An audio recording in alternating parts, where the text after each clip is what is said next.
ಓಂ ಮಹಾಲಕ್ಷ್ಮಿಯೇ ನಮಃ. ನಮಸ್ಕಾರ ಸ್ನೇಹಿತರೆ, welcome to VRL astro and Ayur 369 YouTube channel. ವೃಷಭ ರಾಶಿಯವರಿಗೆ ಈ ವರ್ಷದ ಮಹತ್ವಪೂರ್ಣ ತಿಂಗಳಾದಂತಹ ಏಪ್ರಿಲ್, ಮೇ, ಜೂನ್ ತಿಂಗಳ ರಾಶಿ ಭವಿಷ್ಯದ ಬಗ್ಗೆ, ಜೊತೆಗೆ ನಿಮ್ಮ ಆರೋಗ್ಯ, ವಿದ್ಯಾಭ್ಯಾಸ, ಪ್ರೀತಿ ಪ್ರೇಮದ ವಿಚಾರ, ವೈವಾಹಿಕ ಜೀವನ, ಜಾಬ್ ಹಾಗೂ ಬಿಸ್ನೆಸ್ ಬಗ್ಗೆ ಈ ವಿಡಿಯೋದಲ್ಲಿ ಸಂಪೂರ್ಣ ಮಾಹಿತಿಗಳನ್ನು ತಿಳಿಸಿಕೊಡಲಿದ್ದೇನೆ.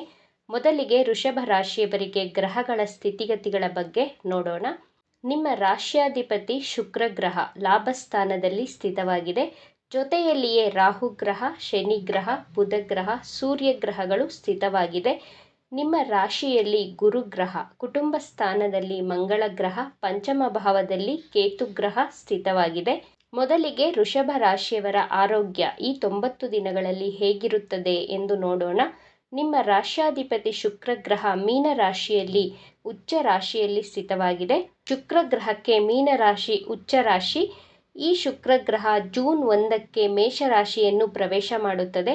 ಏಪ್ರಿಲ್, ಮೇ ತಿಂಗಳಲ್ಲಿ ನಿಮ್ಮ ಆರೋಗ್ಯ ಚೆನ್ನಾಗಿರುತ್ತದೆ. ಜೂನ್ 1ಕ್ಕೆ ಶುಕ್ರ ಗ್ರಹ ನಿಮ್ಮ ವ್ಯಯಭಾವಕ್ಕೆ ಸಂಚಾರ ಮಾಡಿದಾಗ ನಿಮಗೆ ಅನಾರೋಗ್ಯ ಸಮಸ್ಯೆಗಳು ಉಂಟಾಗುತ್ತದೆ.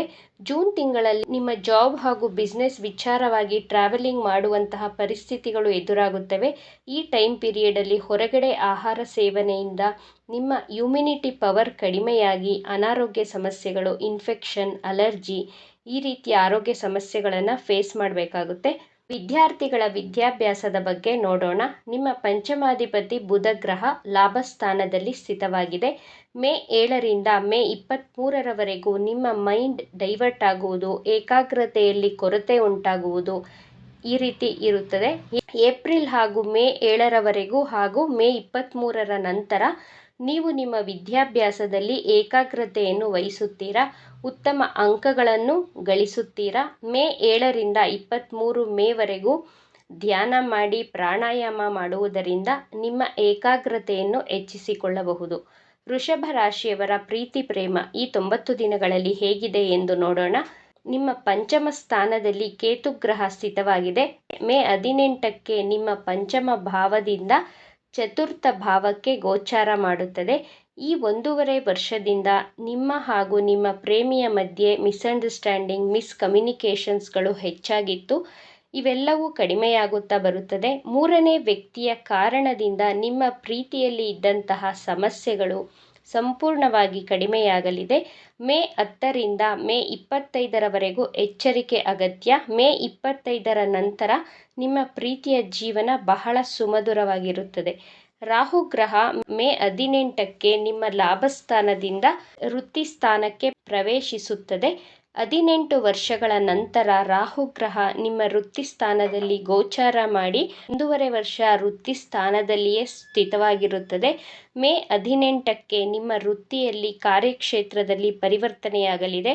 ನಿಮಗೆ ಪ್ರಮೋಷನ್ಸ್ಗಳು ಸಿಗಲಿದೆ. ಹೊಸ ಜಾಬ್ ಹುಡುಕಾಟ ಮಾಡುವವರಿಗೆ ಹೊಸ ಜಾಬ್ ಸಿಗಲಿದೆ.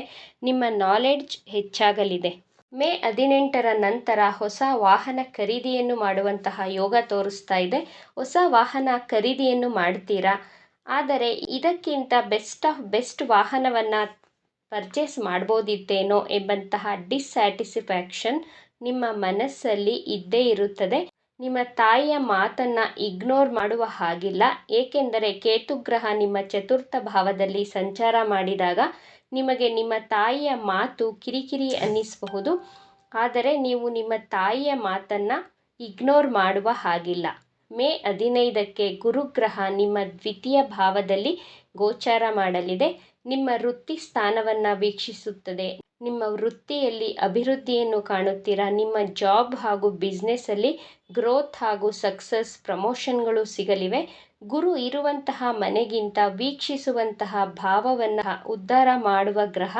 ಗುರುವಿನ ದೃಷ್ಟಿ 6 ಹಾಗೂ 8ನೇ ಭಾವದ ಮೇಲೆಯೂ ಇರುವುದರಿಂದ ಮೇ 18ರ ನಂತರ ನಿಮಗೆ ಲಿವರ್ ತೊಂದರೆಗಳು, ಡೈಜೆಷನ್ ತೊಂದರೆಗಳು ಬರುವಂತಹ ಸಾಧ್ಯತೆಗಳಿವೆ.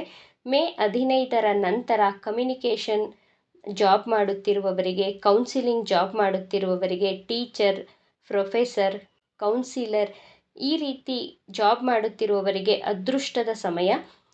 ಮೇ ತಿಂಗಳ ನಂತರ ವೃಷಭ ರಾಶಿಯವರಿಗೆ ಗುರುಗ್ರಹ ಪಾಸಿಟಿವ್ ಹಾಗೂ ನೆಗೆಟಿವ್ ಇಂಪ್ಯಾಕ್ಟ್ಗಳನ್ನು ಮಾಡಲಿದೆ. ಎರಡಕ್ಕೂ ಸಿದ್ಧವಾಗಿರಬೇಕು. ನಿಮ್ಮ ಬ್ಯಾಂಕ್ ಬ್ಯಾಲೆನ್ಸನ್ನು ಹೆಚ್ಚಿಸುತ್ತದೆ ಗುರುಗ್ರಹ. ನಿಮ್ಮ ಭಾಗ್ಯೇಶ ಹಾಗೂ ವೃತ್ತಿ ಸ್ಥಾನದ ಅಧಿಪತಿ ಶನಿಗ್ರಹ ಲಾಭಸ್ಥಾನದಲ್ಲಿ ಗೋಚಾರ ಮಾಡುತ್ತಿದೆ. ಶನಿಗ್ರಹ ನಿಮ್ಮ ಭಾಗ್ಯಕಾರಕ ಅದೃಷ್ಟ ಗ್ರಹವಾಗಿರುವುದರಿಂದ ಏಪ್ರಿಲ್ ತಿಂಗಳಿಂದ 2.5 ವರ್ಷಗಳು ಶುಭ ಫಲಗಳನ್ನೇ ಲಾಭಗಳನ್ನೇ ಕೊಡಲಿದೆ. ವೃಷಭ ರಾಶಿಯವರ ವೈವಾಹಿಕ ಜೀವನ ಈ 90 ದಿನಗಳಲ್ಲಿ ಹೇಗಿದೆ ಎಂದು ನೋಡೋಣ. ನಿಮ್ಮ ಸಪ್ತಮಾಧಿಪತಿ ಮಂಗಳ ಗ್ರಹ ಏಪ್ರಿಲ್ 5ಕ್ಕೆ ನಿಮ್ಮ 3ನೇ ಭಾವದಲ್ಲಿ ಗೋಚಾರ ಮಾಡುತ್ತದೆ. ಏಪ್ರಿಲ್ 3ರಿಂದ ನಿಮ್ಮ ವೈವಾಹಿಕ ಜೀವನದಲ್ಲಿ ಅಪ್ಸ್ ಆ್ಯಂಡ್ ಡೌನ್ಸ್ ಇದ್ದೇ ಇರುತ್ತದೆ. ನಿಮ್ಮ ಲೈಫ್ ಪಾರ್ಟ್ನರ್ ಜೊತೆ ಟ್ರಾವೆಲ್ಗಳನ್ನು ಮಾಡುತ್ತೀರಾ. ನಿಮ್ಮ ಲೈಫ್ ಪಾರ್ಟ್ನರ್ ಮೂಡಿ ಆಗಿರುತ್ತಾರೆ.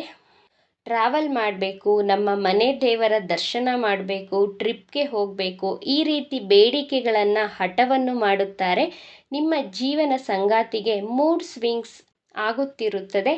ಮದುವೆ ಜೀವನದಲ್ಲಿ ಹೆಚ್ಚಿನ ಸಮಸ್ಯೆಗಳೇನೂ ಇಲ್ಲ, ಆದರೆ ಏರಿಳಿತಗಳನ್ನು ನೋಡಬಹುದು. ನಿಮ್ಮ ಜಾಬ್ ಹಾಗೂ ಬಿಸ್ನೆಸ್ಸಲ್ಲಿ ಹೆಚ್ಚಿನ ಲಾಭ ಗಳಿಸಲು ಶುಕ್ರ ಗ್ರಹದ ಬೀಜ ಮಂತ್ರವನ್ನು ಪಠಿಸಿ. ಮಂತ್ರ ಹೀಗಿದೆ: ಓಂ ದ್ರಾಂ ದ್ರೀಂ ದ್ರೌಂ ಸಹ ಶುಕ್ರಾಯ ನಮಃ. ಈ ಬೀಜ ಮಂತ್ರವನ್ನು ಪ್ರತಿನಿತ್ಯ 21 ಬಾರಿ ಪಠಿಸುತ್ತಾ ಬನ್ನಿ, ಎಲ್ಲವೂ ಶುಭವಾಗುತ್ತದೆ. ಈ ವಿಚಾರಗಳು ನಿಮಗೆ ಇಷ್ಟ ಆಗಿದೆ ಅಂತ ಭಾವಿಸ್ತಾ ಇದ್ದೇನೆ. ಇಷ್ಟ ಆಗಿದ್ದರೆ ನಮ್ಮ ಚಾನಲನ್ನು ತಪ್ಪದೇ ಸಬ್ಸ್ಕ್ರೈಬ್ ಮಾಡ್ಕೊಳ್ಳಿ. ಈ ವಿಡಿಯೋಗೆ ಒಂದು ಲೈಕ್ ಕೊಡೋದನ್ನು ಮರಿಬೇಡಿ. ಈ ವಿಡಿಯೋವನ್ನು ನಿಮ್ಮ ಫ್ರೆಂಡ್ಸ್ ಆ್ಯಂಡ್ ಫ್ಯಾಮಿಲಿ ಗ್ರೂಪಲ್ಲಿ ಹೆಚ್ಚು ಶೇರ್ ಮಾಡಿ. ನಿಮ್ಮ ಅಭಿಪ್ರಾಯಗಳನ್ನು ತಪ್ಪದೇ ಕಮೆಂಟ್ ಮಾಡಿ. Thank you friends.